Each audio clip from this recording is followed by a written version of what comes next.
Hello, everyone. This is Garcia bringing you another report with the Crypto Lifestyle Club. Guys, I'm looking at the market, and yesterday the Dow Jones fell like 550 points. Someone had told me it was like around 800 points. I didn't really look into it, but I was studying. The fall of Rome. I was looking at what had happened before and how we would mint gold coins back in the day. We had sound money, and what I see right now with the economy is from all these experts that are saying that the economy is going to fall and how bad it's going to be, like in 1929. Now, we don't know how bad it's going to be. We have an idea, right? How bad it's going to be. But honestly, um, it it could be like a lot worse than 1929. And the reason I say that is because when inflation kicks in, when prices start going up on the goods that you're buying, it creates a domino effect, and everything else starts skyrocketing prices. And right now, what we have done, the US, we've involved every country into our fiat based system, meaning that everyone isn't playing this game with us. And it's kind of like that game that you're playing where the person that needs to sit down can't sit down because that chair gets taken away. And the more you play the game, more chairs get taken away and less people can sit down. And before you know it, when the game is over, you can't sit down anymore. And that's what's happening right now is, when this stock market thing falls and it just starts going into a spiral downward effect, like in 1929, and you see a line like go just like, right? People cannot, people cannot just right away take their money out of this stuff, right? And I feel that the people that are super wealthy, that have money in these big corporations, are the ones that are going to be left without a chair. They're not going to be able to sit down this time. But it's not just going to be one chair. It's going to be like more than 10 chairs, right? More than 100 chairs.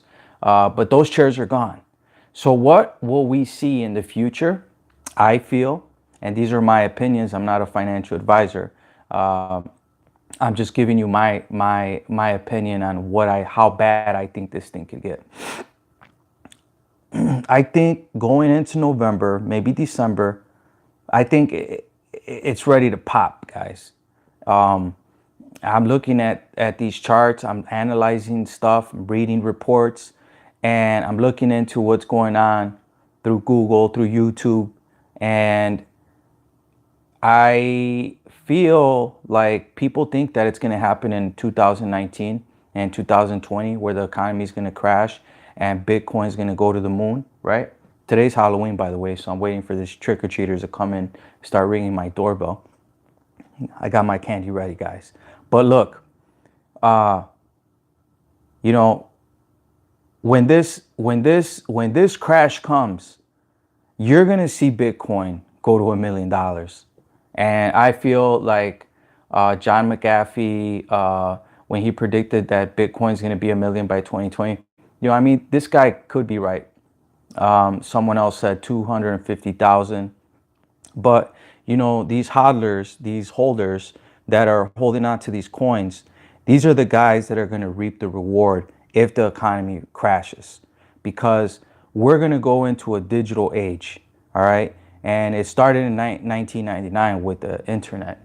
And now you see, all these things happening, and it's going to be a mess, guys. It's going to be a mess. It's going to be a slaughter. People are going to lose money. People are going to make money. It's just a transfer. But in every crash is an opportunity. So what we have to do as millennials, right? We have to take advantage of this opportunity that we have. Our grandfathers, our grandmoms, all our ancestors, all those people back in the day, they might not have taken advantage of an opportunity like this. Maybe they did, but if they didn't, this is your opportunity. Okay. So, you know, when we see these coins go to the moon, you know, you're going to see that, and you might see these coins continue to go. Uh, and people think that fiat currencies is just going to survive. And you know what? Like I said, these are my opinions, but I don't think the U.S. can handle $22 trillion just on our army, our navy, all the wars and stuff. We're printing, I mean, just on that is over $1 trillion, maybe over $2 trillion. And I think Donald Trump is just someone that they're going to blame on. I mean, he's the guy that they're going to blame. They're going to say, you know what, it was Donald Trump's fault, and people are already the Dow Jones already fell. So when you say, this is a correction in the market, this is fine. Like, the news is telling you, hey, this is normal. It's normal to have a straight line, right? And then you take a dip. That's fine, because in a couple of weeks from now, the line is going to go back up and things are just going to keep going back up. But I was looking at some charts, right? And it makes perfect sense. And if you have like these wedges, like these things that are like this, right? And you have these like wedges, but not just in the US, it's like Japan, China. You have all these other countries that have this like really upward trend, right? And then all of a sudden, if you grab those candlestick charts and then do this like wedge, right, where this, it looks like a triangle, but it's more like really pushed in. And you analyze the market 2008, 1929. I think there was another one like in 1979 or something like that. Could be wrong, but I see like Ford Industries, the manufacturers of cars, they're laying off people because of Donald Trump's tariffs. Okay. And then we have farm workers that, can't export their corn here in the US because of the same tariffs. And then we have $22 trillion in debt. Then we still have a mortgage crisis because it's the same thing. They just patch it up. It's kind of like getting a flat tire. They just put a patch on there. The wheel keeps turning, and then they put another patch, and those patches are making the car already like you can't drive the car right because it's all screwed up already. Same thing with the potholes. And then you got hurricanes hitting us. You got Hurricane Harvey over there in Texas. You got another hurricane just hit the East Coast. So you have events that basically it's like a recipe for disaster. It's like, making the wrong kind of soup, right? It's just a disaster. It's going to be a mess. And we're already seeing it in the market. We're already seeing it. Though the thing I think is that it's going to happen in November or December of this year. I don't think we're going to go into 2019. I don't think we're going to go into next year safe. I think by the end of this year, okay, by winter, going into winter, it's going to hit. And the last time it hit in 2008 around October. Correct me if I'm wrong, but the last recession we went through was in 2008 around October and November, going to 2009. And at that time I was working for JP Morgan Chase. I think I had just started in their mortgage department. I wasn't really doing anything, just making phone calls and answering phone calls. But there wasn't any business for me because people weren't buying homes. People were tired of buying homes. People got sick of buying homes, and people were losing homes. People were in foreclosure, no job, no income, no assets. you know. And that's actually a program that they had. It was called a Nina loan. No income, no income, no assets. So those loans no longer exist. There might be some loans that you could buy out there like that, but look, when this crash comes, guys, it's gonna be crazy out here. I'm talking about people with degrees, people that have homes, people that want to sell their homes. They're stuck. They can't get their money out of their home, their equity.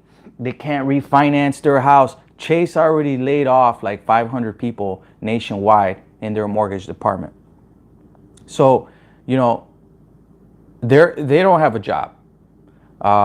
And it's a recipe for disaster. I mean, this thing is leading up to the Federal Reserve is increasing rates. Okay, they're increasing rates because they want to grow the economy. How are you going to grow an economy when people like me that have a degree, right, in finance, go out there and can't get a job to sustain our debt, meaning student loans.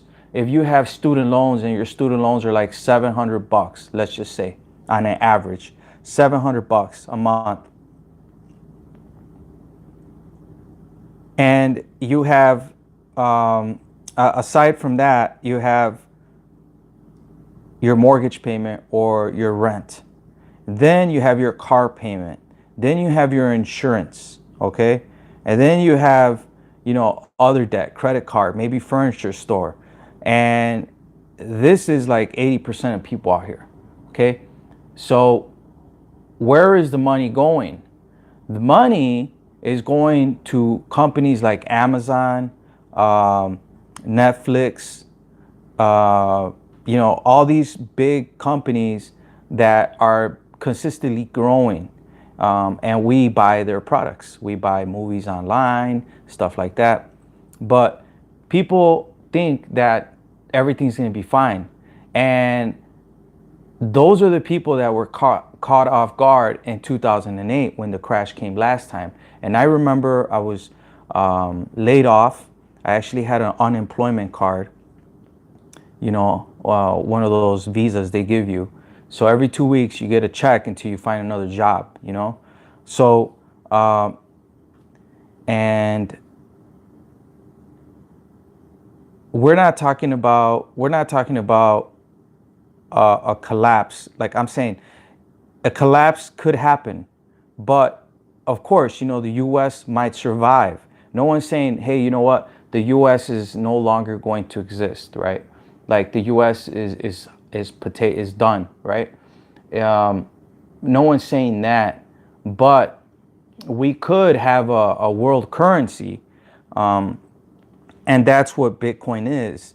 Bitcoin is it's not an entity, okay? It's a guy that basically disappeared, right? Or maybe a group of people that created a coin, right? And they created a limited supply. And as time went by, which is 10 years, it was just Bitcoin's anniversary the other day. As time went by, that coin grew, right? Because of demand, supply, demand, right? The more people want it, the more the price goes up. But here's the thing. We're talking about AI, right? And robots and stuff like that, the blockchain. Now, there is other people out there younger, and there's people younger that are buying, there is people younger that, just lost my trail of thought anyway, but there is people that are buying other products, right? Someone had mentioned right now that someone just mentioned, if you're worried about Ford stock, buy Tesla. True, okay, true. So, you know, okay, going back to the blockchain. Now, the blockchain and these young guys know so much. I'm not a computer guy, but I know that the housing market is in trouble in the US. And I know that all those loans that we did, right? And I had no idea. I was young at that time. were going to basically mess us up long term. And the housing market hasn't fixed itself. Okay, the housing market hasn't corrected itself, and neither has our jobs. That's why I say, like, yeah, the question here is, if you buy Tesla stock, the question here is, how many employees are they laying off from Ford, and how many employees are they hiring at Tesla? Because if you think about it, if Ford is laying off like 25,000 people and Tesla is not hiring, then guess what? Those 25,000 people are out of a job. Why? Because that industry, that the gas industry is getting faded out, and then we're going into an electric vehicle, right? So at the end of the day, we're going through changes because of technology. That's all I'm saying. We're going through changes because of technology. And the smart people out there are the ones that are going to change the world for the better, right? And blockchain is going to change the world for the better, make the transfer of money faster, and make information obtainable by people. And that's what I'm saying. So, as far as the coins, in my opinion, the coins are going to the moon. Okay. And when you have companies like Fidelity Investments, you have companies like so many companies out there are getting involved into cryptocurrency. And when the economy crashes, you're going to be able to go into gold and silver and cryptocurrency. Those are the three that are going to pop. That's what everyone's going to put their money in. And the fiat system will be gone. Okay. The fiat system will no longer exist. And the people that are not aware of this are going to have to go through a lot of training, a lot of education in this. And that's what's happening. And some coins will survive and some coins won't survive. And that's the key is, you have to do your research, right? And you have to choose the right coins. And you don't want to put all your eggs in one basket. And like I said, this is my opinion, and you don't want to invest money that you can't afford to lose, So I think that the economy is going to crash, and we cannot sustain so much debt. And it's not just one company, it's several other companies. We have a company out here in Chicago, Nabisco, laid off people. We have transferring out of state, I believe. We have other companies that are going out of the country because they can't afford to pay the minimum wage, which is $12. I think it was 10, but they increased it to 12. But even at 12, you can't survive. You need a roommate. You need someone to help you because you can't pay that rent. The rent might be an average of $750. Plus, you still have your gas, light, or what have you. So, we got a lot of haters on here, and I really appreciate the haters. I love you guys, and I'm glad that you guys at least give your opinion to what I'm saying, because you guys are the ones that should be doing your research as well. And if everything was fine, it was fine and dandy, then you wouldn't have companies saying that, like CNBC saying, hey, when can a crash occur? And that's what I'm saying. So as I look out my window, there's trick-or-treaters. So I got to give out some candy. And maybe I should hold on to it because I'll have something to eat in the crash. That's a joke. But look, we will survive, all right? It's not the end of the world, okay? All I'm saying is that if you guys do your research and look up the U.S. crash, and you're going to find out that they're saying that the crash is called the Greatest Depression. It's not the Depression. It's called the Greatest Depression.